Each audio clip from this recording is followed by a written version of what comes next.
नाजों से पली अपने पिता की लाडली बेटी आज उनसे विदा होने वाली थी।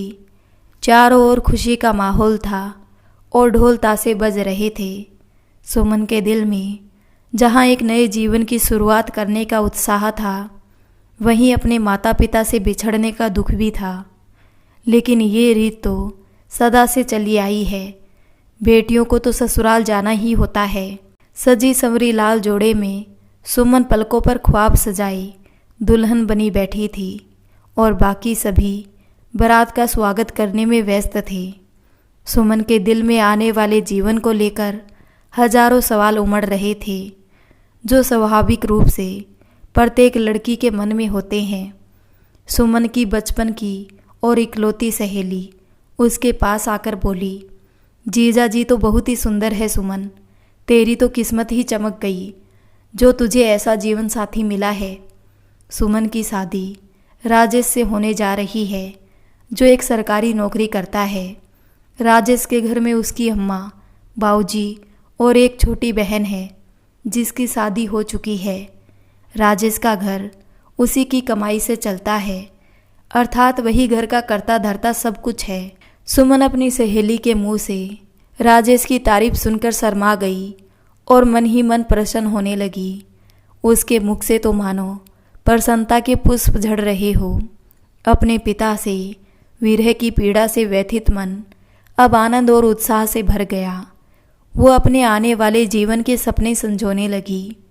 सुमन के होने वाले पति राजेश मंडप पर आकर बैठे और कुछ देर बाद सुमन को भी बुला लिया गया।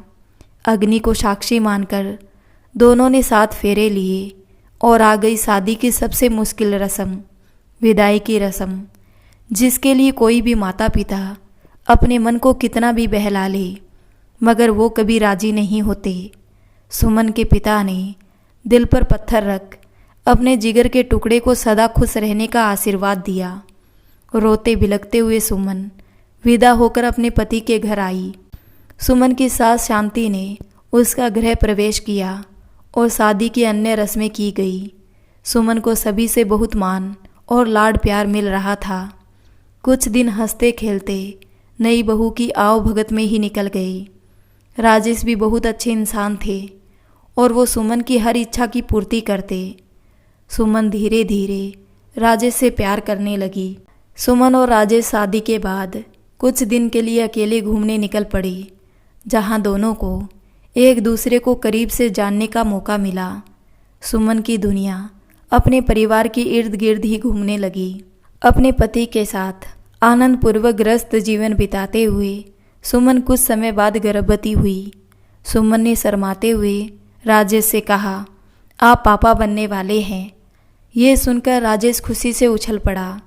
उसने सुमन को गोद में उठाया और गोल गोल घुमाने लगा। वो बार बार यही बोलता रहा, मैं पापा बनने वाला हूँ, मैं पापा बनने वाला हूँ। सुमन ने कहा, अब कुछ खिलाएंगी भी हमें लाकर या बस ऐसे ही सूखी सूखी खबर का जश्न मनाएंगे। राजेश ने कहा, अरे ज़रूर खिलाऊंगा, बताओ क्या खाओगी तुम? आज से जो तुम्हारा मन होगा हम वही खाएंगे। सुमन ने कहा, हमें ना केसरी पेठे खाने हैं, होठों पर जीभ घुमाते हुए बोली। राजेश ने कहा, ठीक है अब अभी लाते हैं। राजेश तुरंत बाजार जाकर सबके लिए केसरी पेठे ले आए और बहुत खुशी से सबका मुंह मीठा करवाया। राजेश सुमन को खिलाते हुए बोला, मैं तो अभी से ये सोच रहा हूँ, मुन्ना हो गया या मुन्नी। मुन्ना हुआ तो मेरे जैसा और मुन्नी हुई तो बिल्कुल तुम्हारी जैसी होनी चाहिए, एकदम चांद का टुकड़ा। सुमन के गाल शर्म से लाल होने लगे। एक ओर सुमन और राजेश इतना खुश थे, वहीं दूसरी ओर सुमन की खुशियों को ग्रहण लगने वाला था। सुमन की सास बेटा बेटी की रूढ़वादी सोच से ग्रसित वो सुमन को एक दाई के पास ले जाने लगी। सुमन ने पूछा, अम्मा आप हमें डॉक्टर के पास क्यों नहीं ले जा रही? दाई के पास क्यों जाना है? शांति ने कहा, मुझे इन डॉक्टर पर भरोसा ना है बहू। एक दाई है जो बहुत जानकार है, वो देखकर बता देती है छोरा होगा कि छोरी। सुमन ने कहा, लड़का हो या लड़की इससे क्या फ़र्क पड़ता है अम्मा, बच्चा तो हमारा ही है ना। शांति ने कहा, पहला बालक छोरा होना चाहिए बहू, तू ना समझेगी अभी, चल तू मेरे साथ। सुमन आज्ञाकारी बहू की तरह अपनी सास की बात मान गई और उनके साथ चली गई। दाई ने सुमन के पेट पर हाथ रखकर जांच की। उसके बाद शांति उसे अपने साथ अलग ले जाकर बोली, बाईसा, बहू को छोरा है कि छोरी? दाई ने कहा, छोरी होने वाली है बहू को, बधाई हो शांति बहन। ये सुनकर शांति का मुंह लटक गया।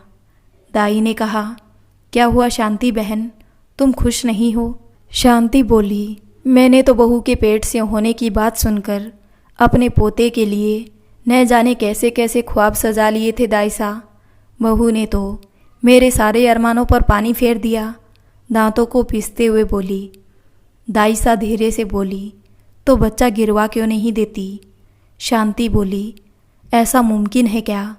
बहू इसके लिए कभी नहीं मानेगी। दाई ने कहा, बहू को बिना बताए भी तो हो सकता है। ये काम तो शांति बहन, बहू को बताना ज़रूरी नहीं है। शांति ने कहा, सच दाईसा?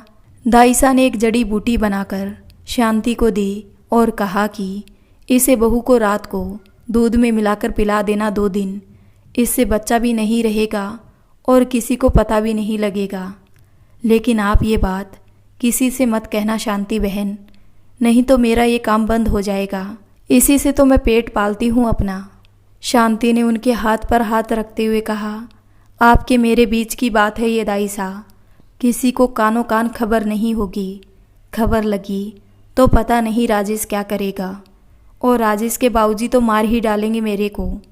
शांति ने दाईसा से पुड़िया लेकर अपने पल्लू में बांध ली और सुमन को लेकर अपने घर आ गई।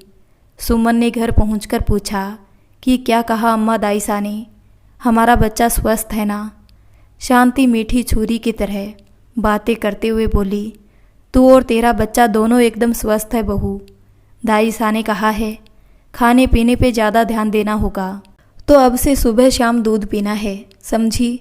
सुमन को अपनी सास की स्वार्थी फटकार भी उनका प्यार लगी और उसने भोले मन से हाँ में सिर हिला दिया। सुमन की सास रात को खाने के बाद रसोई में गई। सुमन उस वक्त बर्तन साफ कर रही थी। सुमन ने उन्हें रसोई में देखकर पूछा, अम्मा कुछ चाहिए आपको? ना बहू, मैं तो तेरे लिए दूध बना रही हूँ, क्योंकि मेरे को पता है तू खुद से तो दूध पीने से रही। शांति ने अपने मनसूबों को परवाह की चाशनी में डुबोकर कहा, जिससे सुमन बहुत खुश हुई। सुमन से नज़रें बचाकर शांति ने दवाई की दी हुई पुड़िया से आधी दवाई दूध में मिलाई और सुमन से कहा, ले चल पी अब दूध। सुमन ने कहा, मैं बाद में पी लूँगी अम्मा, आप बेफिक्र जाकर सो जाइए। शांति ने कहा, ठीक है, पर याद से पी लेना, मैं जाती हूँ। सुमन ने हाँ में सिर हिलाया और शांति दूध का गिलास वहीं रखकर चली गई। काम से फारिग होकर सुमन दूध का गिलास लेकर अपने कमरे में चली गई। उसने दूध पिया और सुकून की नींद सो गई। वो शांति के कुटिल इरादों से अनभिज्ञ जो थी। शांति ने दाई के कहे अनुसार अगले दिन भी इसी तरह दूध में दवाई मिलाकर पिला दी। तीसरे दिन सुमन को अचानक पेट में दर्द शुरू हो गया और उसे ब्लीडिंग होने लगी। राजेश सुमन की ऐसी हालत देखकर बहुत डर गया। वो उसे आनन फानन में डॉक्टर के पास लेकर गया। आखिर शांति का मन चाहा हुआ, लेकिन दुनियादारी के लिए रोने का झूठा दिखावा भी तो करना था। हॉस्पिटल में पहुंचकर डॉक्टर ने राजेश से कहा कि सुमन का मिसकैरेज हो गया है। अपने बच्चे को खोने की बात सुनकर राजेश का दिल टूट गया और उसकी आंखें भर आई। शांति ने राजेश को समझाते हुए कहा कि बेटा हिम्मत रख, बहू को भी तुझे संभालना है। एक मर्द खुद को हर मुश्किल घड़ी में खुद को संभालने की हिम्मत रखता है। शायद इसलिए सब कहते हैं कि मर्द को दर्द नहीं होता। राजेश ने अपने जज्बातों पर काबू रखते हुए सुमन को भी संभाला और अगले दिन हॉस्पिटल से डिस्चार्ज कराकर सुमन को घर ले आया। शांति का मनचाहा होने से उसे कुछ खास फर्क नहीं पड़ा। सुमन भी राजेश के प्यार और देखभाल से धीरे धीरे इस हादसे को भूल गई और उसे शांति के कारनामों पर शक भी नहीं हुआ। 2 माह बाद सुमन एक बार फिर गर्भवती हुई और शांति फिर से उसे दाई के पास ले गई। सुमन की कोख में पल रही नन्ही जान इस बार भी एक लड़की थी और शांति को इस बार भी जरा तरस नहीं आया। उसने दाई से दवाई लेकर फिर वही चाल चली और सुमन का एक बार फिर गर्भपात हो गया। सुमन और राजेश का दिल एक बार फिर टूट गया। इसे समझ नहीं आ रहा था कि बार बार उसके साथ क्या हो रहा है। एक ही साल में सुमन ने 4 बार गर्भ धारण किया और चारों बार उसका गर्भपात हो गया। जब नहीं रुका गया तो आखिर सुमन ने डॉक्टर से पूछा कि बार बार गर्भपात क्यों हो जाता है। डॉक्टर ने इसकी वजह सुमन के खाने पीने में लापरवाही बताई। सुमन ने डॉक्टर को अपने पूरे खान पान और दिनचर्या के बारे में बताया, जिसे सुनकर डॉक्टर भी हैरान थी, क्योंकि खाने पीने में ऐसा कुछ भी नहीं था जो बार बार गर्भपात की वजह बने। डॉक्टर ने उन्हें अगली प्रेगनेंसी में पहले ही सब टेस्ट कराने की सलाह दी। बार बार अपना बच्चा खोने का सुमन के दिल और दिमाग पर बहुत गहरा असर पड़ा, लेकिन राजेश के प्यार और विश्वास ने सुमन को इस दुख की घड़ी से बाहर निकालने में मदद की। शांति भी बार बार लड़की के जन्म के कारण अब परेशान रहने लगी, क्योंकि कोख में बच्चे को मारने जैसा बड़ा पाप शांति कर रही थी तो उसे सुकून कैसे मिल सकता था। वो भगवान से दुआ करने लगी कि मेरी बहू की गोद भी भर दो भगवान, मुझे मरने से पहले मेरे पोते का मुंह दिखा दो ताकि मैं सुकून से मर सकूं। मेरी मुक्ति का मार्ग मेरा पोता दे दो भगवान। शांति दिन रात मन में यही कामना लेकर सोती जागती।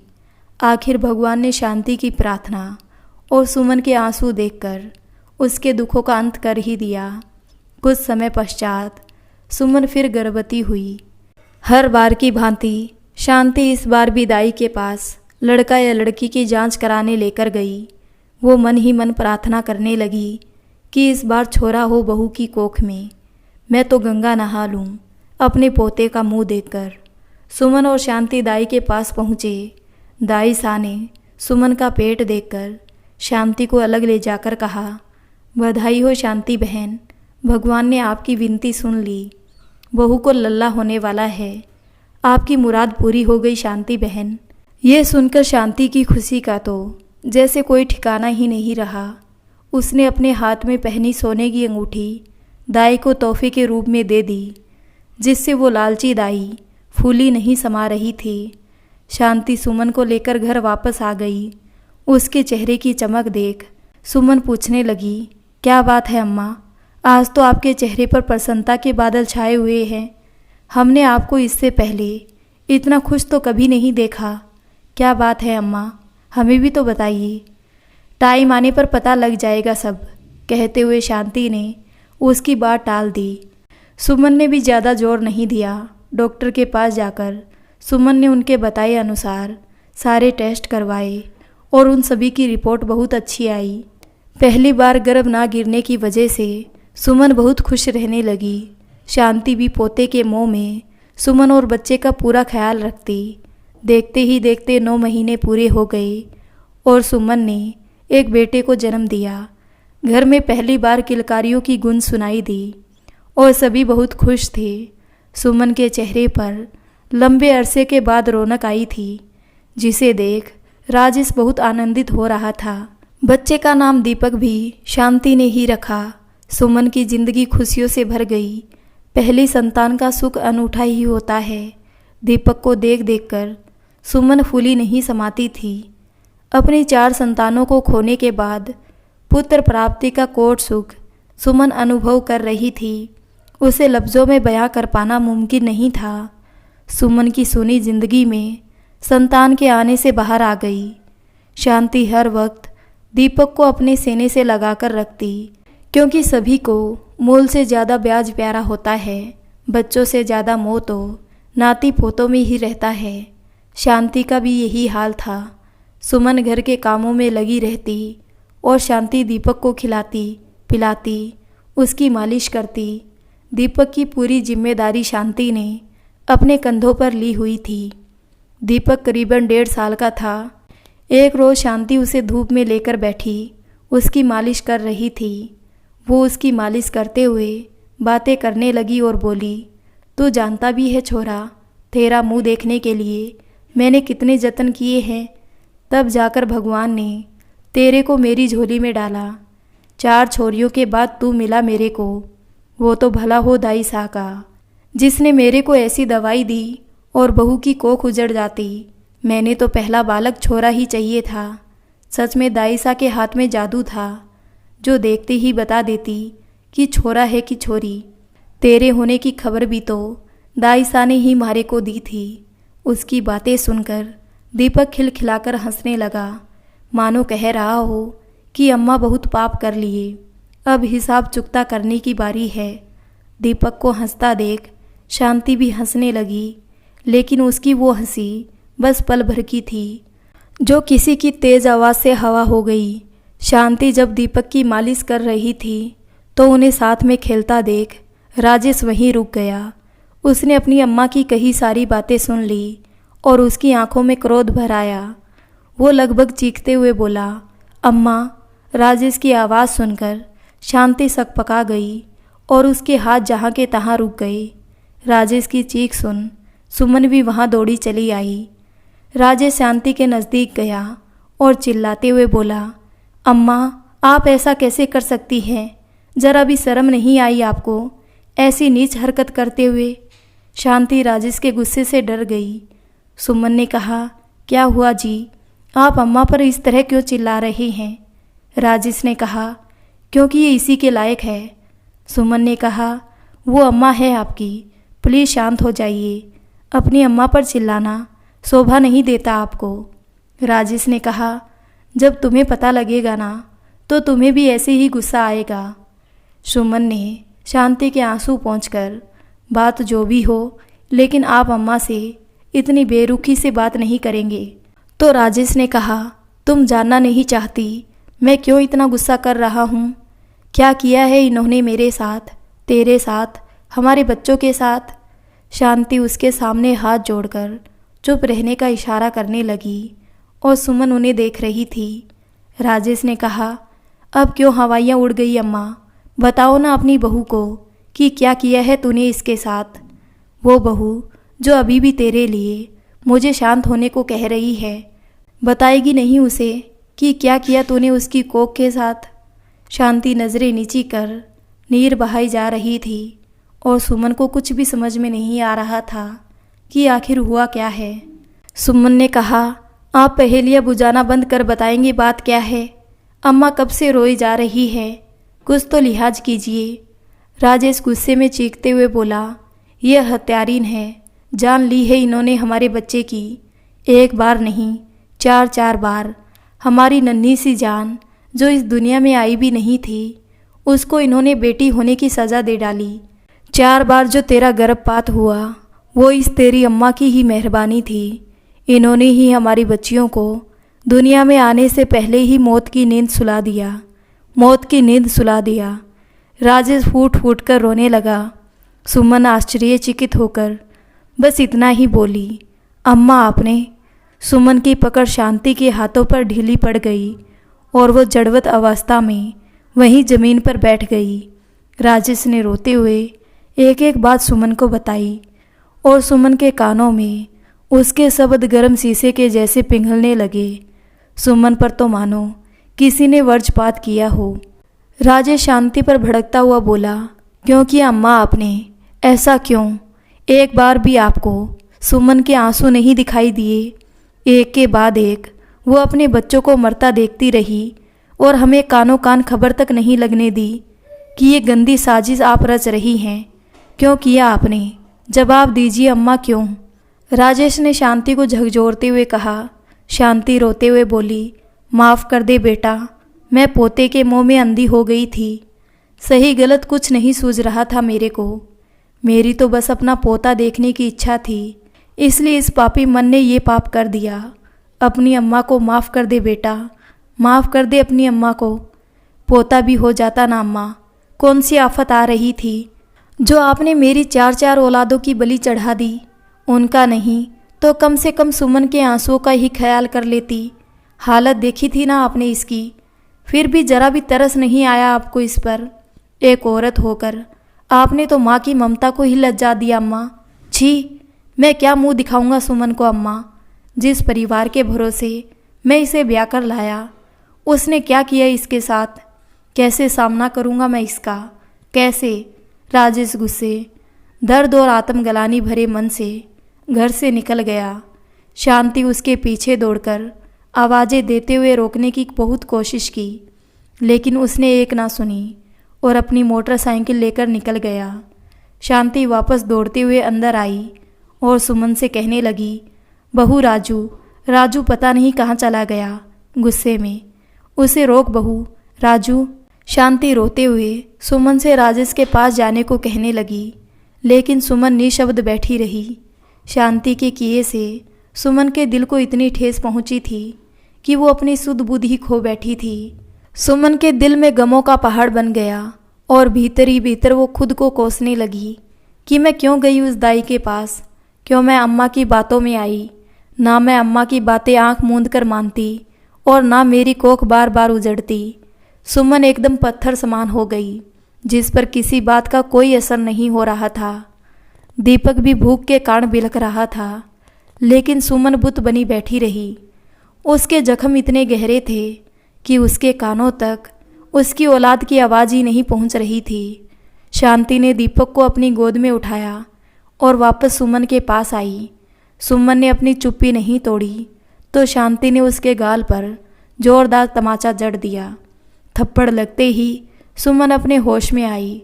सुमन ने दीपक को रोता देखा तो उसके हाथ दीपक को अपनी गोद में लेने के लिए उठ गई। जैसे ही उसकी नज़र शांति के चेहरे पर पड़ी, सुमन के दिल में निराशा से भरी लहर दौड़ पड़ी। एक पल को उसके हाथ नीचे होने लगे और फिर दीपक के रोने की आवाज़ सुन सुमन ने शांति की गोद से दीपक को ले लिया। वो दीपक का माथा चूमते हुए उसे अपने साथ लेकर जाने लगी तो शांति ने उसे रोकते हुए कहा, राजू पता नहीं कहाँ चला गया बहू, तू पूछना उसे फ़ोन करके। वो बहुत गुस्से में घर से गया है। मेरा दिल बहुत घबरा रहा है, देखना उसे कहाँ गया है वो। आपको जो करना था आपने कर लिया अम्मा। आपको हम लोगों की चिंता करने की कोई ज़रूरत नहीं है अब। आपको पोता चाहिए था ना, मिल गया। अब आप रो क्यों रही हैं? आपको तो खुश होना चाहिए। मैं इसे दूध पिलाकर लाती हूँ, फिर आप संभालिए अपने पोते को। मैं अपने पति को खुद ढूंढ लूँगी, आप परेशान ना होइए। सुमन दुखी मन से दीपक को लेकर अपने कमरे में चली गई। सुमन ने दीपक को दूध पिलाया और उसे वापस शांति के हाथों में थमा दिया। सुमन ने राजेश को कॉल किया, लेकिन उसने फ़ोन नहीं उठाया। वो खुद राजेश के दोस्तों और जान पहचान के लोगों के पास जाकर राजेश के बारे में पूछती। दर दर की ठोकरें खाती भटकती फिर रही थी, लेकिन उसे कहीं भी राजेश का पता नहीं चला। मजबूरन वो पुलिस के पास मदद के लिए गई। पुलिस ने उसे राजेश के गुमशुदा होने की वजह पूछी, जिसका सुमन के पास कोई जवाब नहीं था। वो क्या बताती पुलिस को कि राजेश अपनी माँ की वजह से ही गुस्से में घर से निकले थे। वो निराश होकर वहाँ से लौटने को हुई कि तभी पुलिस के पास फ़ोन आया और उन्होंने अपने हवलदार से कहा, जल्दी चलो, एक्सीडेंट केस है, किसी बाइक का एक्सीडेंट हुआ है। सुमन ने जब ये सुना तो वो बहुत डर गई। ना चाहते हुए भी उसके दिल में बुरे बुरे ख्याल आने लगे। वो भागकर इंस्पेक्टर के पास गई और कहने लगी, साहब मुझे भी अपने साथ ले चलो, मुझे डर है कि कहीं वो मेरे पति तो नहीं। मैं आपके आगे हाथ जोड़ती हूँ इंस्पेक्टर, मुझे भी अपने साथ ले चलो।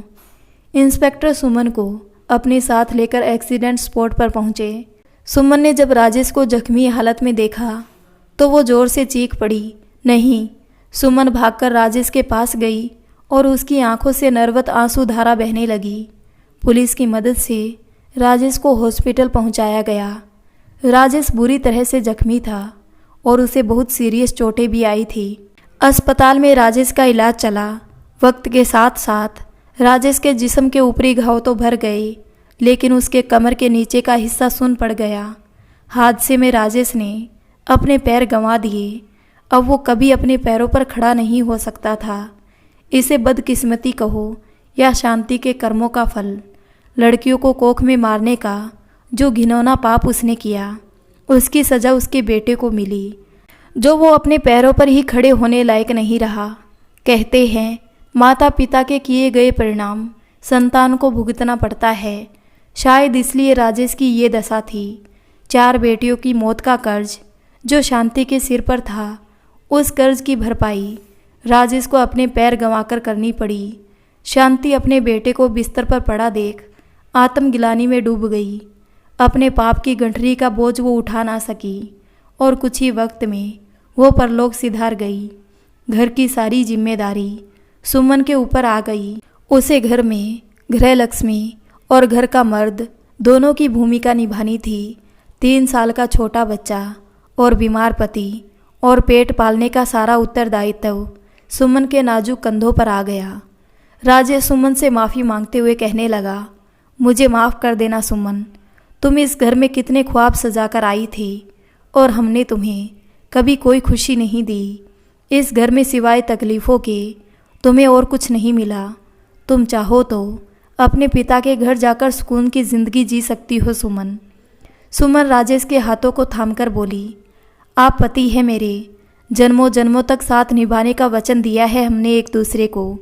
अग्नि के साथ फेरे लेकर शादी हुई है हमारी, और आप कह रहे हैं कि मैं आपको छोड़कर आराम की ज़िंदगी बसर करूं?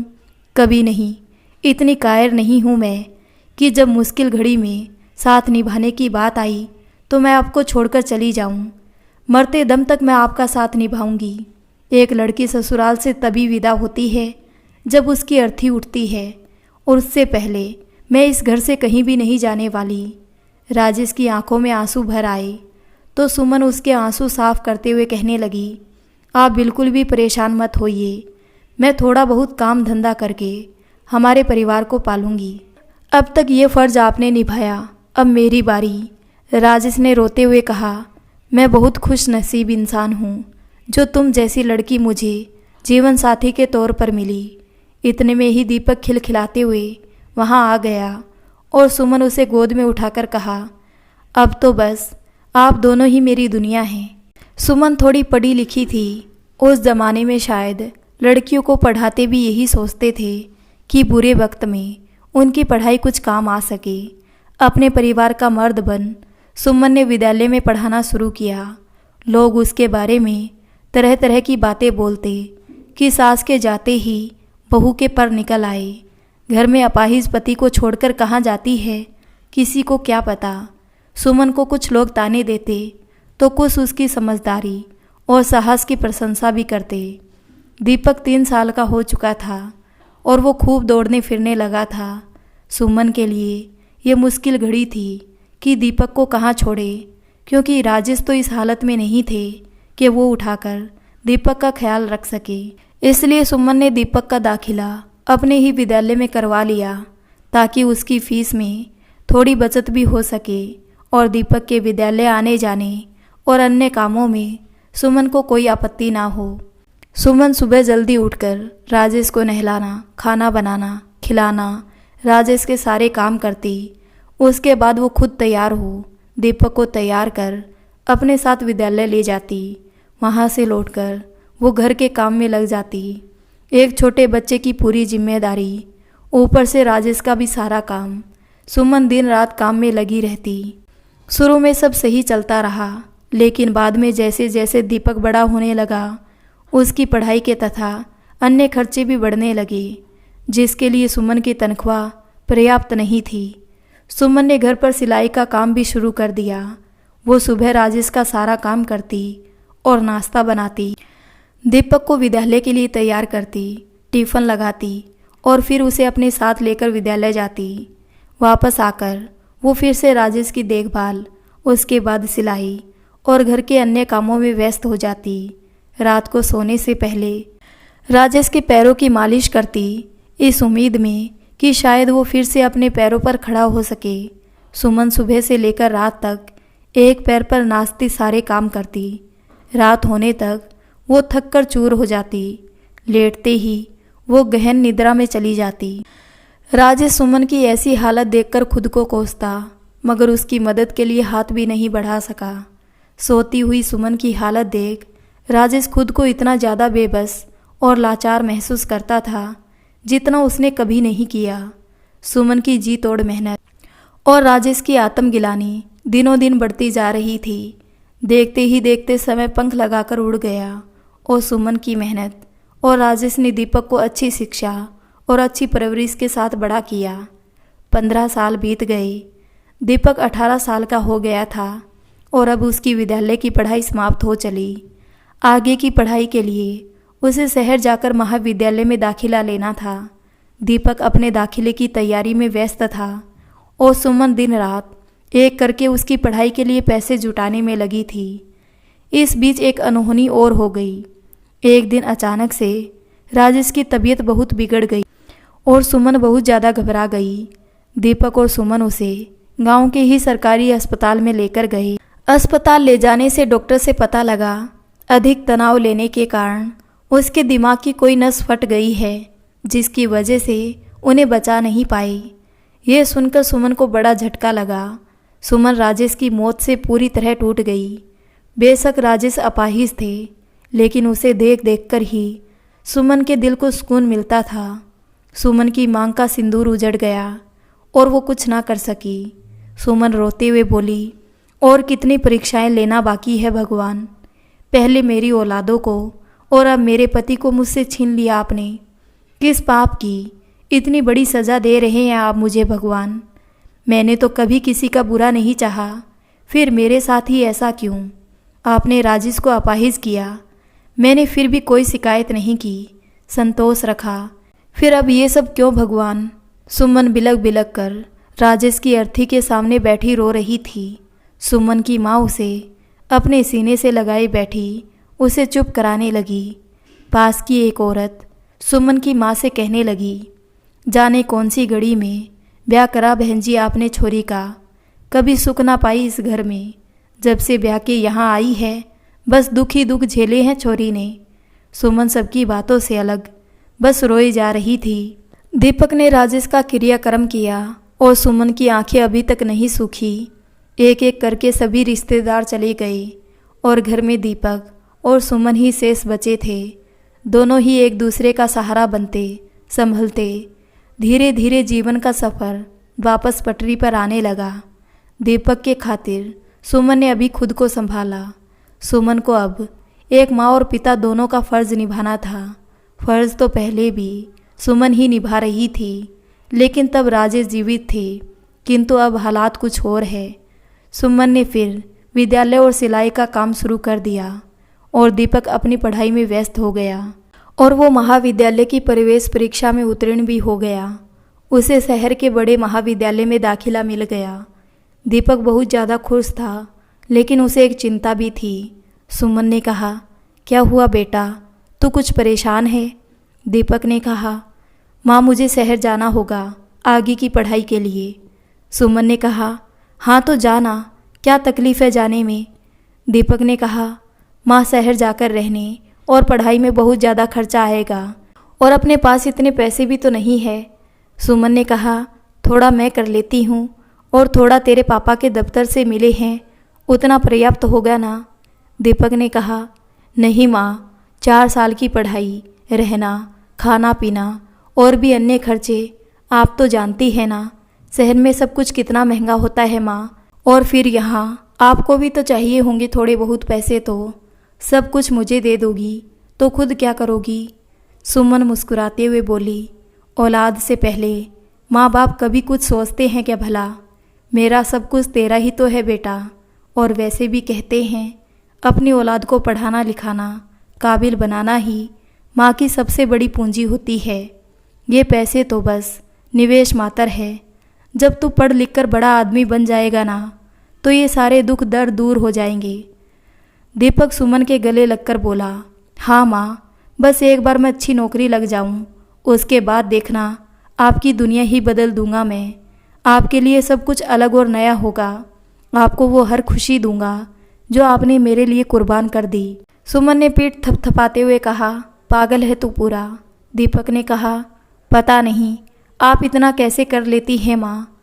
दिन रात घर बाहर हर जगह का काम संभाला, मुझे पाला पोसा, पापा की देखभाल की, इतनी हिम्मत कहाँ से आ जाती है आप में? माँ, सच में जादू ही होता है आप में। सुमन ने कहा, ये हिम्मत ना तेरी इस प्यारी सी मुस्कान को देखकर आ जाती है। बहुत कुछ खोया है इस ज़िंदगी में मैंने, तब जाकर यहाँ पहुँची हूँ। और जब से तू मेरी दुनिया में आया है, तब से बस तू और तेरे पापा ही मेरा सब कुछ हो। दीपक सुमन के पैर छूकर बोला, बस कुछ वक्त की बात और है माँ, फिर मैं आपको अपने साथ यहाँ की मुसीबतों से दूर ले जाऊँगा और आपके जीवन में सिर्फ और सिर्फ खुशियाँ होगी। सुमन उसकी बातें सुनकर बहुत खुश हुई। कुछ दिन बाद दीपक शहर पढ़ाई के लिए चला गया और सुमन उसकी पढ़ाई में आर्थिक तंगी के कारण कोई परेशानी ना हो, उसके लिए दिन रात अपना खून पसीना बहाकर उसकी पढ़ाई के लिए पैसे जुटाने में लगी रहती। सुमन को पहले जो वक्त राजेश की देखभाल में लगता था, वो उस समय को सिलाई के काम में लगाकर रखती। पूरा दिन सिलाई के लिए बैठे रहने के कारण उसकी पीठ में दर्द होने लगा। बढ़ती उम्र के साथ शरीर में सैकड़ों बीमारियां जन्म लेने लगती है। सुमन की भी कमर में दर्द रहने लगा, लेकिन उसके सामने उसके बेटे की पढ़ाई थी और कंधे जिम्मेदारियों के बोझ तले दबे हुए थे, इसलिए वो दर्द सहकर भी नहीं रुकी और दीपक की ख्वाहिशें पूरी करने के लिए बस काम में ही लगी रहती। दिन ब दिन दीपक की पैसे की मांग बढ़ती जा रही थी, या शायद कहे कि शहर की आबो हवा में वो डूबता जा रहा था, जिसकी वजह से उसकी माँ का संघर्ष उसकी आंखों के सामने धुंधला पड़ने लगा था। मगर सुमन ने उससे कभी नहीं पूछा कि पैसे क्यों चाहिए। वो हमेशा की तरह खुद भूखी रहकर भी उसे धन भेजती रही, ताकि उसकी शिक्षा में किसी भी प्रकार की रुकावट ना आए। 4 साल बाद दीपक की पढ़ाई पूर्ण हो गई और वापस घर लौट आया। उसके आने से सुमन बहुत खुश थी। दीपक शहर जाकर पूरी तरह से बदल गया था। पहले वाला दीपक शहर की चकाचौंध में गुम हो गया। पहले दीपक घर के कामों में सुमन की थोड़ी मदद कर देता था, जिससे सुमन को थोड़ा सहारा मिल जाता था। मगर अब तो दीपक का सारा समय इसके फ़ोन का ही हो गया। वो हर वक्त अपने फ़ोन में लगा रहता। दीपक ने एक जॉब इंटरव्यू के लिए भी अप्लाई किया हुआ था। वो इंटरव्यू में पास हो गया और घर पर एक कॉल लेटर भी आया, जिसमें 1 हफ्ते के भीतर उसे ज्वाइन करना था। सुमन दीपक के जाने की खबर से कुछ उदास रहने लगी। दीपक ने कहा, क्या हुआ माँ, आप उदास उदास सी क्यों रहती हैं?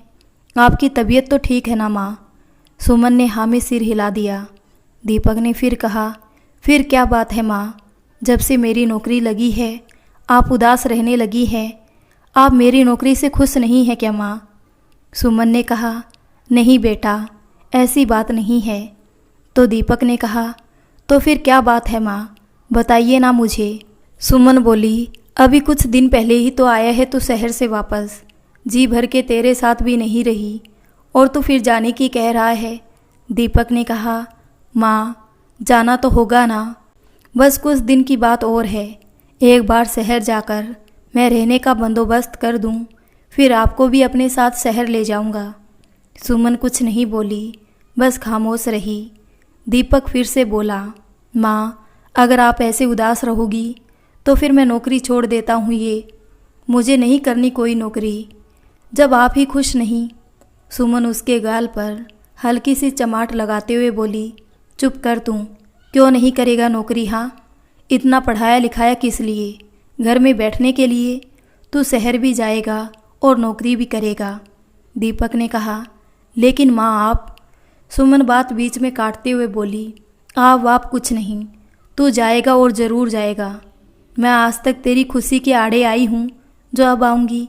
अपने बच्चे से उसकी खुशी कैसे दूर कर सकती हूँ मैं? तू जाकर शहर जाने की तैयारी कर। मुस्कुराते हुए बोली। दीपक सुमन के गले लगकर बोला, आप बहुत अच्छी माँ है। नहीं, सबसे अच्छी मेरी माँ। सुमन ने उसका माथा चूम लिया। 4 दिन बाद दीपक को शहर जाना था। तब तक सुमन उसकी मनपसंद का खाना बनाकर उसे खिलाती, उसकी खुशी के लिए हर मुमकिन कोशिश करती। आखिर दीपक के जाने का दिन भी आ गया। सुमन का मन बहुत बेचैन था, लेकिन उसने अपनी आंखों से एक आंसू न झलकने दिया और चेहरे पर मुस्कुराहट बिखरी रही। दीपक सुमन का आशीर्वाद ले उससे विदा होकर शहर चला गया। उसके जाने के बाद सुमन खूब रोई। एक रोज़ सुमन की पड़ोसन कविता उससे कहने लगी, सुमन तूने ये क्या किया? दीपक को तूने शहर क्यों भेज दिया? सुमन खुश होकर बोली, दीपक की नौकरी लग गई है शहर में भाभी जी। कविता बोली, तू बहुत भोली है सुमन, समझती नहीं है। शहर जाकर आज तक कोई कभी वापस आया है जो दीपक आएगा? सुमन बोली, नहीं भाभी, मेरा दीपक ऐसा बिल्कुल नहीं है। देखना वो ज़रूर आएगा वापस और मुझे अपने साथ लेकर भी जाएगा। कविता ने कहा, भगवान करे ऐसा ही हो, पर मुझे ना लगता अब वो कभी लौट कर आएगा। शहर की हवा ही मैली होती है जो रिश्तों को खा जाती है। सुमन ने कहा, ऐसा कभी ना होगा। मुझे अपनी परवरिश पर पूरा भरोसा है भाभी। मेरा दीपक मेरे साथ ऐसा विश्वासघात कभी नहीं करेगा। कविता बोली, भगवान तेरी उम्मीदों को पूरा करे और दीपक वापस आ जाए। मैं तो यही प्रार्थना करती हूँ तेरे लिए। सुमन मुस्कुराकर उन्हें धन्यवाद कहते हुए अपने घर आ गई, लेकिन ना चाहते हुए भी कविता ने उसके मन में डर का बीज रोपण कर दिया था। सुमन को अपनी परवरिश पर पूरा भरोसा था, पर शक का एक छोटा सा कीड़ा उस भरोसे को दीमक की तरह चट कर जाता है। सुमन का मन कविता की बातों से थोड़ा विचलित था। उसने दीपक को फ़ोन लगाया और पूछा कि बेटा वापस कब आएगा? दीपक ने कहा, माँ बस 2 महीने और, फिर मैं आपको हमेशा के लिए अपने पास ले आऊँगा। सुमन ने कहा, तू सच कह रहा है ना बेटा? दीपक ने कहा, माँ मैं आपसे झूठ थोड़ी ना बोलूँगा। मैंने एक ब्रोकर से बात की है। माँ 2 महीने बाद एक घर खाली हो जाएगा माँ, फिर हम वहाँ उस घर में रहेंगे और मैं आपको छोड़कर भी नहीं जाऊँगा। सुमन ने कहा, ठीक है बेटा, ध्यान रखना अपना, घर की पूरी जांच पड़ताल कर लेना, ठीक है? दीपक ने कहा, ठीक है माँ, मैं सब कुछ देख लूँगा। तभी सुमन को किसी लड़की की आवाज़ आई, बेबी चलो ना, हमें लेट हो रहा है। दीपक सुमन से बाद में बात करने का कहकर कॉल कट करके चला गया। सुमन सोचने लगी, वो लड़की कौन थी दीपक के साथ? दीपक ने मुझे बताया भी नहीं। खुद के मन को बहलाते हुए सुमन ने कहा, मैं भी क्या सोच रही हूँ, शहर में तो लड़का लड़की सब साथ उठते बैठते हैं, साथ में काम करते हैं, होगी कोई दीपक की दोस्त। दीपक के आने की बात से सुमन के मन को थोड़ी राहत मिली। 2 महीने सुमन ने इसी इंतज़ार में गुजार दिए कि दीपक वापस आएगा। सुमन का इंतज़ार सफल भी हुआ और दीपक 2 महीने बाद घर लौट आया। सुमन ने जैसे ही दीपक को देखा, उसकी आंखें खुशी से चमक उठी। वो भागकर दीपक के गले जा लगी, उसका माथा चूम लिया। सुमन बोली, तू आ गया बेटा? दीपक ने कहा, आता कैसे नहीं माँ, मुझे तो वापस आना ही था। सुमन बोली, मुझे पूरा भरोसा था तू ज़रूर आएगा। वो कविता भाभी पता नहीं क्या क्या बातें बोल रही थी, पर मैं जानती थी मेरी परवरिश इतनी कमज़ोर नहीं हो सकती। दीपक ने कहा, हाँ माँ, आप तो दुनिया की सबसे अच्छी माँ हैं। अब आप मेरे साथ शहर जाकर रहेगी। सुमन बोली, मैं कैसे? मैं तो कभी शहर गई भी नहीं बेटा, और वहाँ के तौर तरीके, रहन सहन सब यहाँ से बिल्कुल अलग है। मैं कैसे रह पाऊँगी वहाँ बेटा? दीपक ने कहा, मैं कब काम आऊँगा माँ, मैं हूँ ना, सब हो जाएगा, आप चिंता मत कीजिए। सुमन ने मुस्कुराते हुए कहा, चल आजा अब तू भी, जल्दी से हाथ मुंह धो ले, मैं तेरे लिए खाने को कुछ लाती हूँ। दीपक ने हाँ में सिर हिलाया और चला गया। सुमन रसोई में दीपक का पसंदीदा खाना बनाने लगी। दीपक को देख कविता उनके घर आई और सुमन से कहने लगी, बधाई हो सुमन, तेरा बेटा सच में वापस आ गया, तू बड़ी खुशकिस्मत है रे। सुमन ने हंसते हुए कहा, भाभी मैंने आपसे कहा था ना, मेरा बेटा ज़रूर आएगा। मुझे अपनी परवरिश पर पूरा भरोसा था, और देखो दीपक आ भी गया। कल ही हम यहाँ से शहर चले जाएंगे। उसकी बातें सुनकर कविता हैरान रह गई, या ये कहें कि पड़ोसियों को दूसरों की खुशी हजम नहीं होती। कविता ने फिर से अपना जाल बुनना शुरू कर दिया। वो सुमन से कहने लगी, शहर जाकर ना तू दीपक को बिल्कुल आज़ादी मत देना। सुमन, वरना बाद में बहुत पछताएगी। शहर की हवा लग गई ना तो बेटा हाथ से निकल जाएगा। किसी की कामयाबी देखकर दूसरे लोग हितैषी बनकर ऐसा जहर घोलते हैं कि बस सामने वाले का मन विदीर्ण हो जाता है। यही काम कविता ने पहले भी किया और अब फिर वही करने की कोशिश की, लेकिन सुमन उसकी बातों में नहीं आई। कविता के मनसूबों पर पानी फिर गया और वो वापस चली गई। सुमन ने दीपक को खाना परोसा और दीपक खाते हुए कहने लगा, माँ, आपके हाथ सा खाना तो कहीं नहीं मिलता पूरे शहर में। दीपक चटकारे लेकर खाना खाने लगा और सुमन मुस्कुराकर उसे निहार रही थी। उसके जीवन में अरसों बाद खुशियों ने दस्तक दी। वो बस उन खुशियों को जीना चाहती थी, बिना किसी बंदिश के, बिना किसी संशय के। रात को सुमन ने अपना सारा सामान बांध लिया। दीपक ने घर की सारी चीज़ों को कपड़े से ढक दिया ताकि उनकी गैर मौजूदगी में सामान खराब ना हो। अगले दिन दीपक सुमन को साथ लेकर शहर आ गया। सुमन ने पहली बार शहर में कदम रखा था। दीपक एक ऑटो को लेकर आया और सुमन को अपने घर ले जाने लगा। सुमन ऑटो से बाहर झांकते हुए वहाँ की बहुमंजिला इमारतों को निहारती रही। बड़े बड़े शोरूम, पक्की सड़कें, इतनी सारी गाड़ियाँ देख सुमन को एहसास हुआ कि शहर का जीवन वाकई बहुत व्यस्त है। कुछ ही देर में सुमन शहर के जादू को समझ गई कि आखिर क्यों जो भी यहाँ आता है वो यहीं का होकर रह जाता है। शहर की खूबसूरती ही इतना आकर्षित करने वाली होती है कि कोई भी उसके मायाजाल में फंस जाए तो बाहर नहीं निकल पाता। यही सब सोचते हुए वो लोग घर पहुँच गए। दीपक और सुमन दोनों हाथ में बैग लिए घर के अंदर आए। घर का दरवाज़ा खोलते हुए दीपक ने कहा, माँ, ये है आज से हमारा नया घर। सुमन घर देखकर चकित रह गई। गांव की हवेली में जहाँ दीवारों पर थोड़ी बहुत नक्काशी की हुई थी, वहीं शहर का घर कांच से जड़ा हुआ था। सुमन घूम घूम कर पूरा घर देखने लगी। उसने घर का एक एक कोना देख लिया। दीपक ने उससे पूछा, माँ, कैसा लगा आपको घर? सुमन बोली, ये तो बहुत अच्छा है बेटा, बहुत महंगा होगा। दीपक ने कहा, नहीं माँ, इतना कुछ खास महंगा नहीं है। आप वो सब छोड़िए, आइए मैं आपको आपका कमरा दिखा देता हूँ। दीपक सुमन को लेकर उसके कमरे में गया। दीपक ने पर्दे हटाए तो उधर बालकनी थी जहाँ एक तुलसी का पौधा भी था। तुलसी का पौधा यहाँ?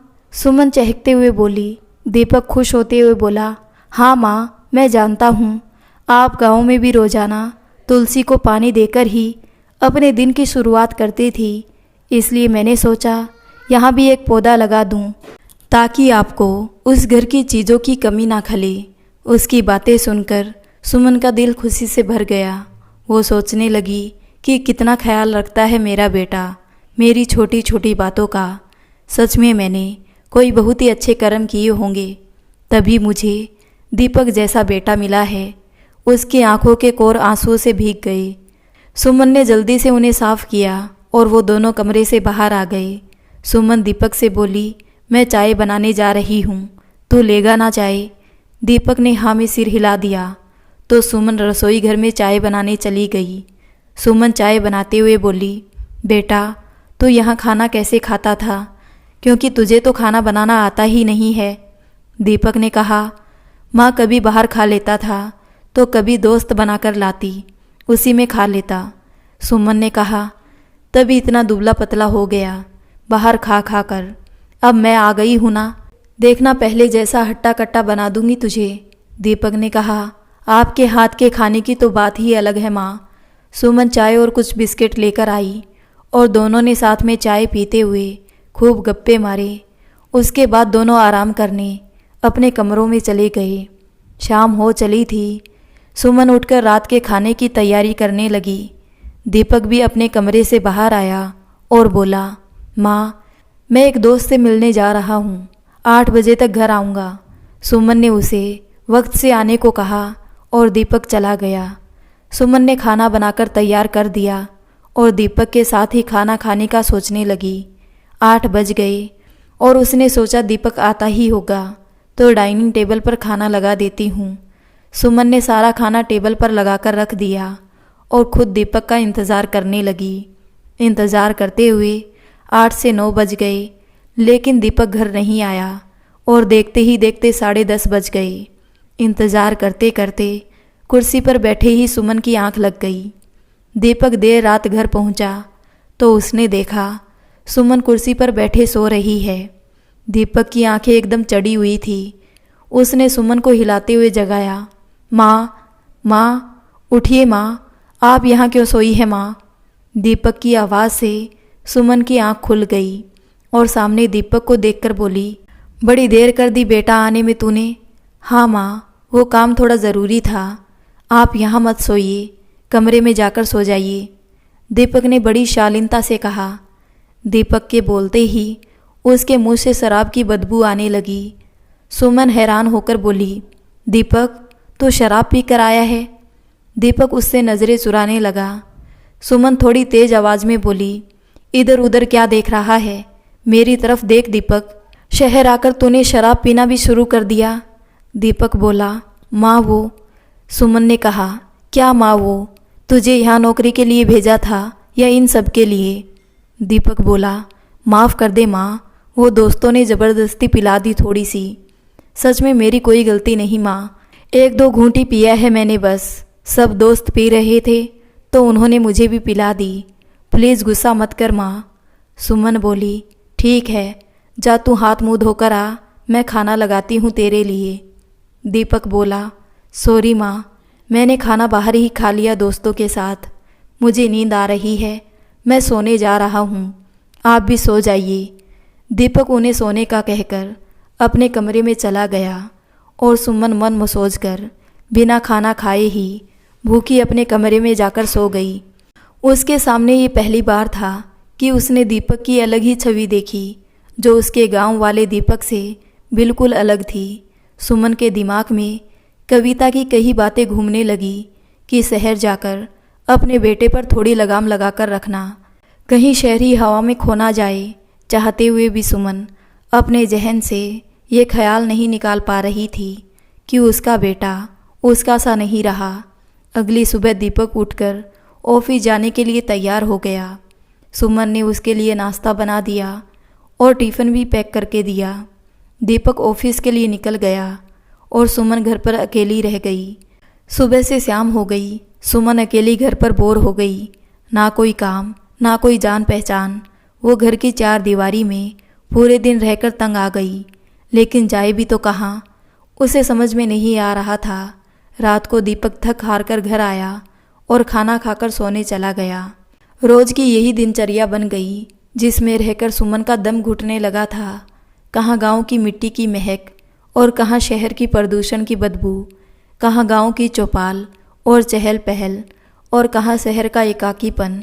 सुमन को शहर की आबो हवा तनिक भी रास नहीं आ रही थी। वो वापस गांव जाने का सोचने लगी, लेकिन अपने बेटे से दूरी भी उसे मंजूर नहीं थी। एक रविवार की शाम को सुमन ने दीपक से कहा, चल आ बैठ, मैं तेरे बालों में तेल डाल देती हूँ। कितने रूखे हो गए हैं, जरा भी ध्यान नहीं रखता इनका। दीपक उनके पास आकर बैठ गया और सुमन उसके बालों में तेल डालने लगी। वो तेल मलते हुए बोली, कुछ दिन के लिए गांव चले बेटा। दीपक ने कहा, माँ छुट्टी नहीं मिलेगी अभी। सुमन बोली, तो कुछ दिन बाद चलते हैं ना। दीपक ने कहा, क्या हुआ माँ, आपका मन नहीं लग रहा क्या यहाँ? सुमन झिझकते हुए बोली, वो दरअसल तू तो सुबह चला जाता है दफ्तर और मैं घर में अकेली रह जाती हूँ। मेरा मन नहीं लगता अकेले अकेले, ना कोई बोलने वाला, ना कहीं जा सकती।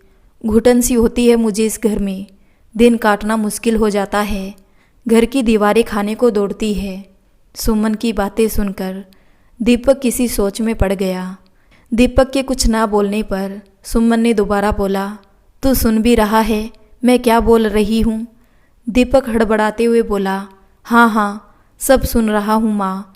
माँ वो एक्चुअली। सुमन ने कहा, क्या, बोल ना। दीपक डरते हुए बोला, माँ आपकी बोरियत दूर करने का एक रास्ता है मेरे पास। सुमन ने कहा, रास्ता क्या, बोलना। दीपक ने कहा, माँ मैं एक लड़की को पसंद करता हूँ और वो मुझे भी पसंद करती है। हम दोनों जिंदगी भर साथ रहना चाहते हैं माँ। सुमन ने आश्चर्य से कहा। क्या? दीपक ने कहा, मैं और वो कॉलेज में साथ पढ़ते थे माँ, और अब हम एक ही कंपनी में काम करते हैं माँ। और वो घर में आ जाएगी तो आपको भी साथ मिल जाएगा और बोरियत भी नहीं होगी। सुमन कुछ नहीं बोली।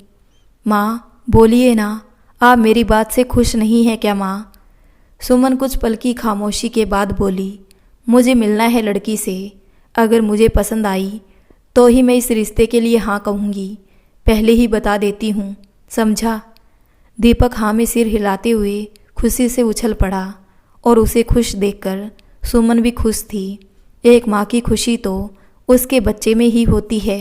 दीपक ने अगले ही दिन उस लड़की को सुमन से मिलवाने के लिए घर पर बुला लिया, जिसे वो पसंद करता था। ब्लैक जीन्स, उस पर रेड टॉप, कंधे पर हैंडबैग, काले लंबे खुले बाल, गोरा बदन, आंखों से सन ग्लासेस हटाते हुए एक लड़की उनके घर में दाखिल हुई। दीपक बहुत ज़्यादा उत्साहित था। वो उसे सुमन के पास लाया और बोला, माँ ये आरोही है। आरोही, ये मेरी माँ है। यही तो तुमसे मिलना चाहती थी। आरोही ने उन्हें हाथ जोड़कर नमस्ते कहा। सदा सुखी रहो का आशीर्वाद दे। सुमन मुस्कुरा उठी। आरोही की पहली छाप सुमन के मन पर सकारात्मक रही। सुमन नाश्ता लेकर आई और तीनों ने साथ बैठकर नाश्ता किया।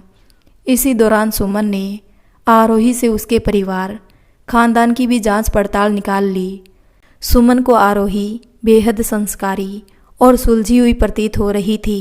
सुमन ने आरोही के परिवार से मिलकर शादी की बात पक्की करने को कहा, जिस पर दीपक और आरोही दोनों एक साथ बोले, हमें शादी नहीं करनी। सुमन ने आश्चर्य से कहा, ये क्या कह रहे हो तुम दोनों? शादी नहीं करने का क्या मतलब है? हाँ? दीपक ने कहा, माँ हम दोनों शादी नहीं करना चाहते। सुमन ने गुस्से में कहा, तेरा दिमाग तो ठिकाने पर है ना?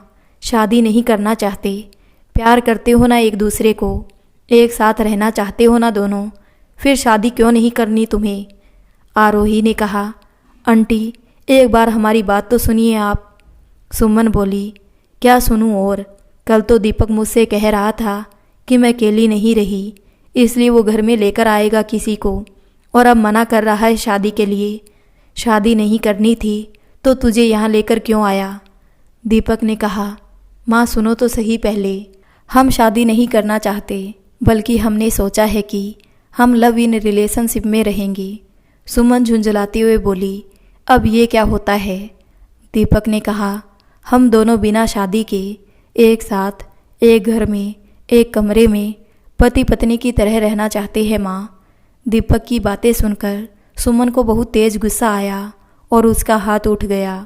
सुमन चिल्लाते हुए बोली, शर्म नहीं आती तुझे ऐसी नीच बातें करते हुए? एक साथ रहोगे बिना शादी के, वो भी पति पत्नी बनकर? सोच भी कैसे लिया तुम दोनों ने ऐसा? ये तो लड़का है, इसमें तो अक्ल नहीं, पर तू तो लड़की है ना, मान मर्यादा अच्छे से जानती समझती है, फिर इतना बेकार निर्णय कैसे लिया तुम दोनों ने? समझाया क्यों नहीं तूने उसे?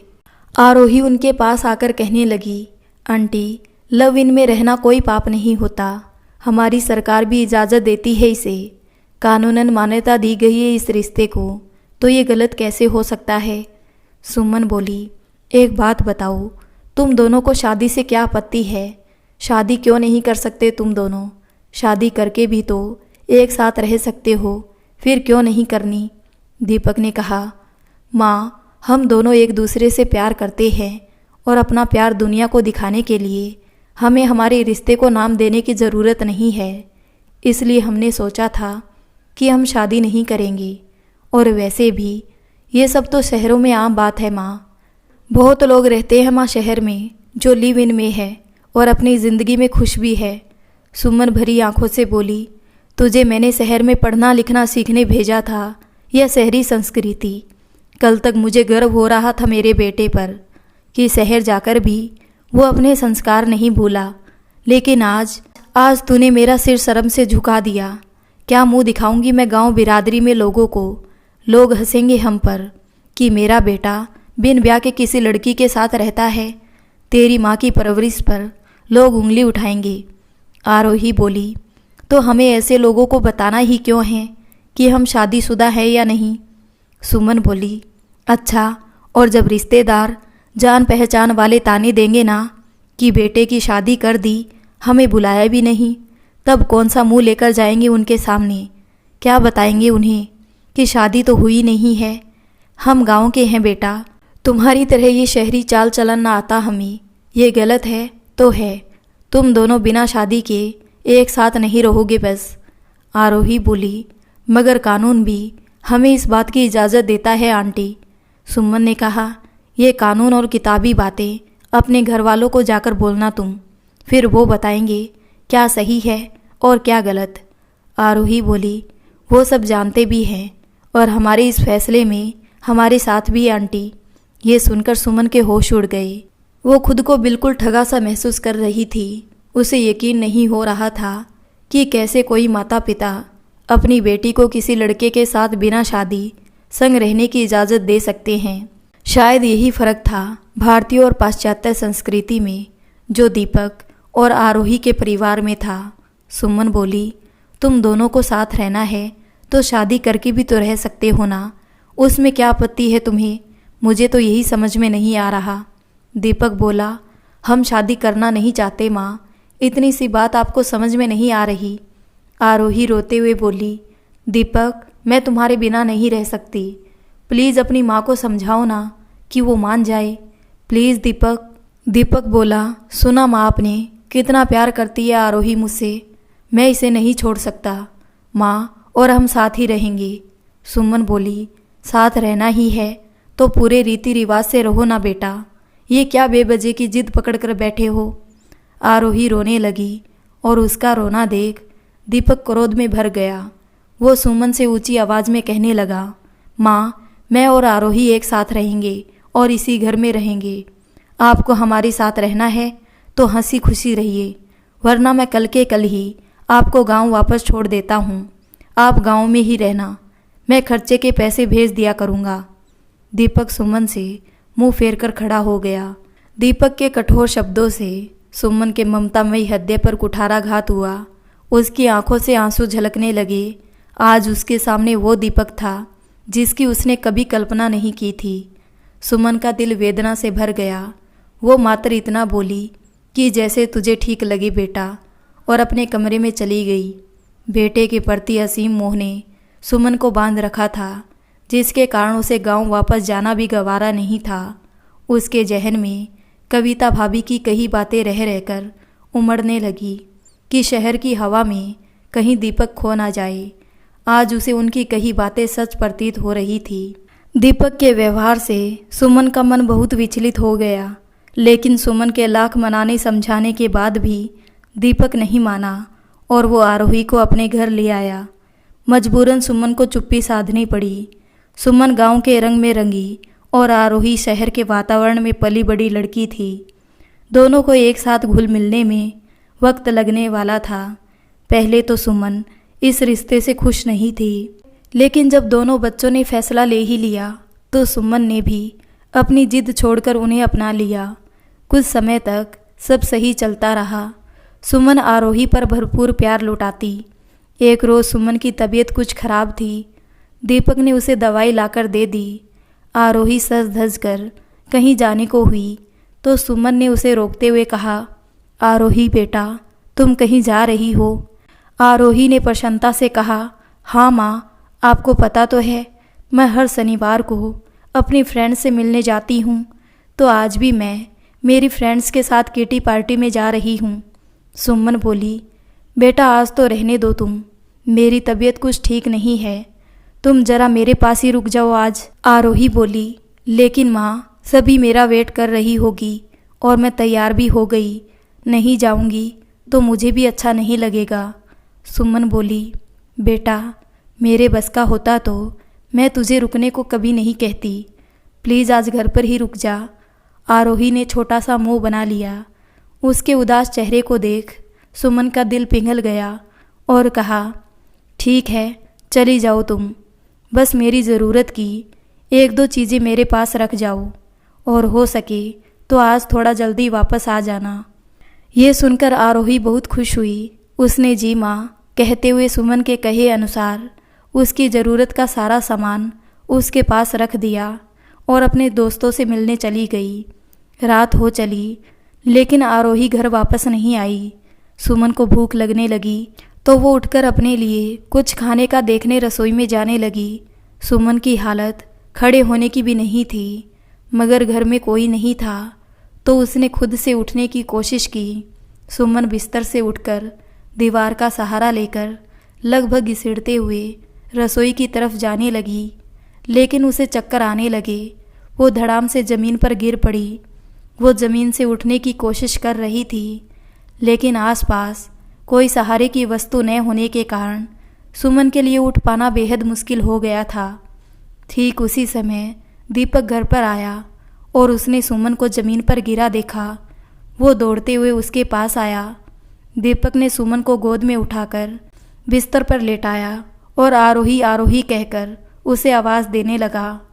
सुमन हांफते हुए बोली, बेटा वो अपनी सहेलियों के साथ गई है बेटा। दीपक बोला, माँ वो आपको इस हालत में अकेले कैसे छोड़ सकती है। सुमन बोली, वो रुक रही थी बेटा, मैंने ही कह दिया जाने को। वो तो मेरा सारा काम करके गई थी। दीपक बोला, फिर आप बिस्तर से क्यों उठी माँ? आपको कुछ चाहिए तो मुझे बताइए, मैं लेकर आता हूँ आपके लिए।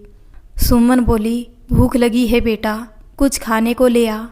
दीपक बोला, आप लेटिए माँ, मैं अभी कुछ खाने को लेकर आता हूँ।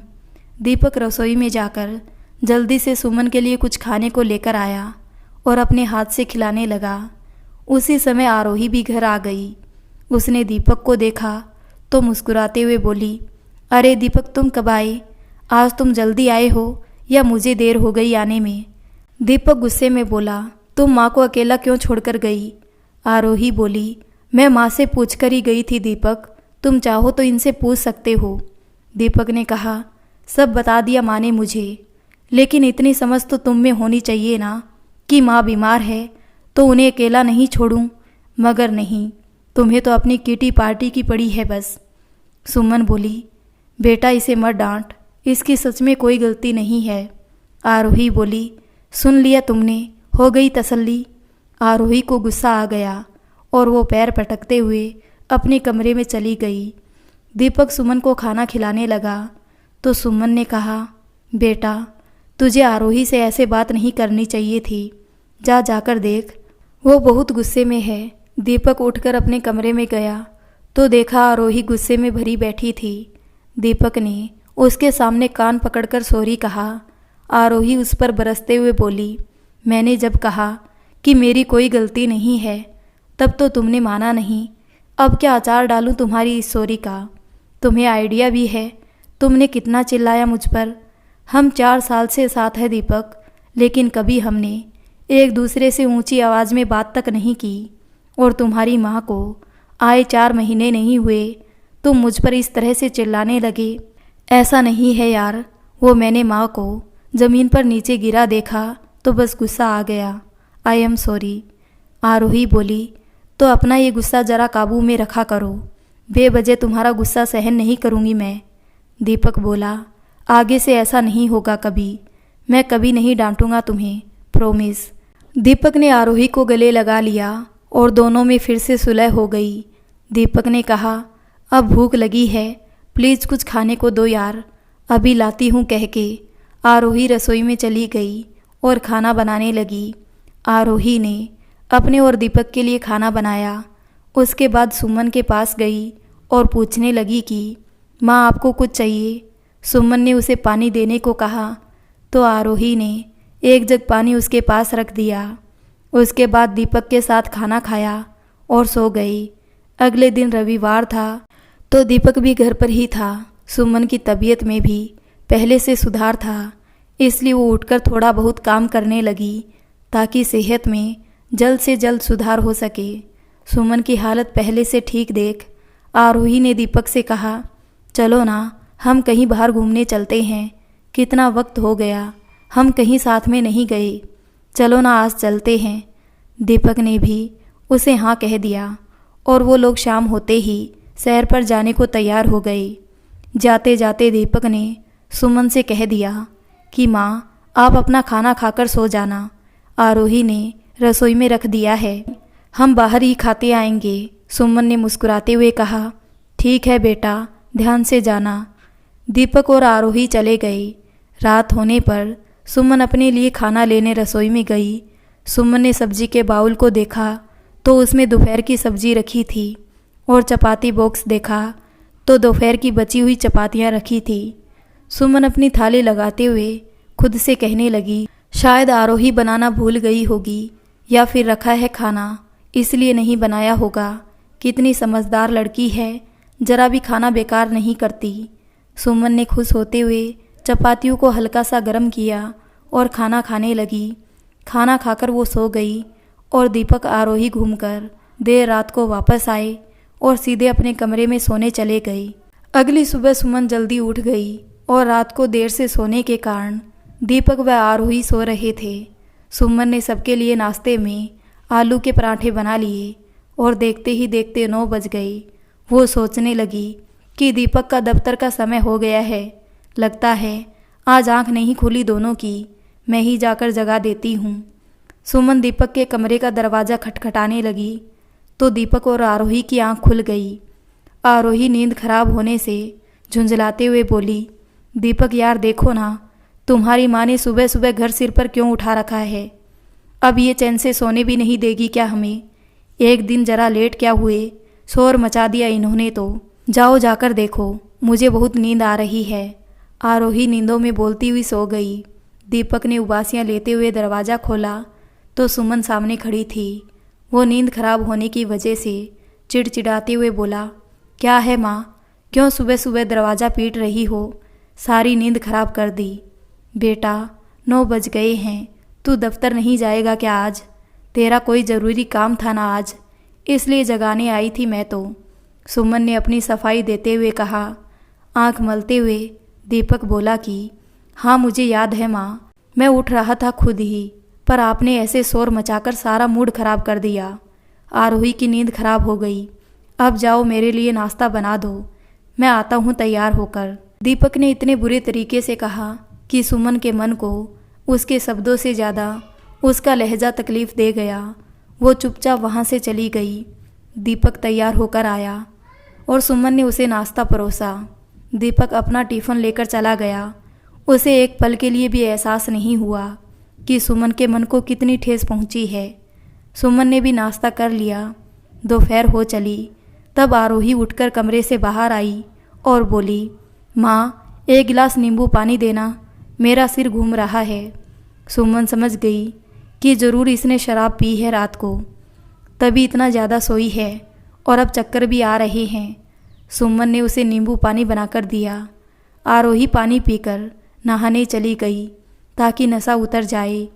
उसके आते ही सुमन ने उससे पूछा, आरोही बेटा तुम रात को शराब पीकर घर आई थी। आरोही उसके सवाल से थोड़ा डर गई। सुमन बोली, बोलो बेटा, तूने शराब पी थी ना कल रात को। आरोही बोली, हाँ माँ, वो थोड़ी सी ज़्यादा पी ली कल, मेरा सिर बहुत दर्द कर रहा है। खाने में क्या बनाया आपने? सुमन ने कहा, छोले चावल और चपातियाँ हैं, लगा दूँ तेरा खाना? आरोही बोली, हाँ माँ, मैं तो खाना खाती हूँ फिर दवाई लूँगी। उसने उसे खाना लाकर दिया। आरोही ने खाना खाया और एक निवाला खाते ही खाना फेंक दिया। वो चिल्लाते हुए बोली, ये कैसा खाना बनाया है आपने? नहीं बनाना आता तो मुझे बोल देती, मैं बना लेती ना। अब क्या खाऊं मैं, एक तो पहले से ही सिर दर्द हो रहा है, ऊपर से आप परेशान कर लीजिए। आरोही चिल्लाकर गुस्से में अपने कमरे में चली गई। सुमन उसे आवाज़ देती रही लेकिन उसने एक ना सुनी। सुमन ने खाना चखकर देखा तो एकदम ठीक था। उसे समझ नहीं आया कि आरोही इतना गुस्सा क्यों हो गई, जबकि छोले तो खाने में एकदम ठीक बने हैं। सुमन बेमन से खाना खाकर अपने कमरे में चली गई। आरोही पूरा दिन हो गया कमरे से बाहर नहीं निकली। सुमन को उसकी बहुत चिंता होने लगी। शाम को सुमन ने उसके कमरे का दरवाज़ा खटखटाया तो वो कमरे से बाहर आई, लेकिन वो सुमन से नहीं बोली। रात का खाना आरोही ने बनाया। दीपक भी घर आ गया। तो आरोही ने उसे रात का खाना सर्व किया। सुमन ने भी खाने के लिए कहा तो आरोही ने उसे दोपहर में बने छोले चावल ही पकड़ा दिए। सुमन जैसे ही कुछ बोलने को हुई उसे दीपक और आरोही का झगड़ा याद आया। वो लड़ाई के डर से मौन हो गई। दीपक ने सुमन की प्लेट देखकर कहा, अरे आज छोले चावल बनाए हैं, मुझे क्यों नहीं दिए आरोही? तुम्हें रात को एसिडिटी हो जाती है ना दीपक, इसलिए मैंने तुम्हें छोले नहीं दिए, कहकर उसने एक चपाती लाकर उसकी प्लेट में रख दी। सुमन को आरोही का ये बर्ताव बिल्कुल अच्छा नहीं लगा, लेकिन वो कुछ कहती और घर में कलेश होता, इस डर से चुप ही रही। लेकिन उसकी इसी चुप्पी से आरोही को शह मिल गई। अब ये आरोही की आदत ही बन गई। वो जब भी बचा हुआ या बासी खाना होता उसे सुमन को ये कहकर दे देती कि माँ, खाना व्यर्थ नहीं करना चाहिए ना, इससे अन्न का अपमान होता है। सुमन ने एक दो बार विरोध भी किया, किंतु दीपक ही सुमन को कह देता कि माँ कभी कभार यदि ठंडा भोजन कर लिया तो क्या हो गया। इसलिए सुमन ने भी कहना छोड़ दिया। प्रतिदिन घर में कलेश होने से घर की सुख शांति चली जाती है, यही सोचकर सुमन जैसा मिलता वैसा खा लेती। एक रोज़ सुमन को ज्ञात हुआ कि आरोही गर्भवती है तो उन तीनों के चेहरे पर अलग। दोस्तों, इस कहानी को यहीं पर छोड़ते हैं। कहानी को पूरा सुनने के लिए हमारे चैनल को सब्सक्राइब कर लें और वीडियो को लाइक कर दें और कमेंट करके ज़रूर बताइए ये कहानी आपको कैसी लगी। मिलते हैं इसी कहानी के अगले भाग में। तब तक के लिए राधे राधे, जय श्री कृष्णा।